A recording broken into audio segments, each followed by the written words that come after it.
Hazrat Muaz bin Jabal radiyallahu anhu states that Allah's Apostle sallallahu alaihi wasallam dispatched me appointing the governor of Yemen and instructed, "You are going to some of the people of the book. So first of all invite them to testify that there is no worthy of worship, saves Allah Jalla Jalaluhu, and that I am Allah's apostle. When they accede to it, tell them that Allah Jalla Jalaluhu has made 5 prayers during a day and night obligatory for them. When they acknowledge it, tell them that Allah Jalla Jalaluhu has made poor due obligatory for them.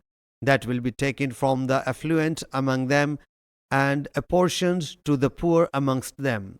When they accede to it, you must not take the best of their property, and protect yourself from the malediction of a poor man, as there is no barrier in between a poor man's malediction and Allah Jalla Jalaluhu."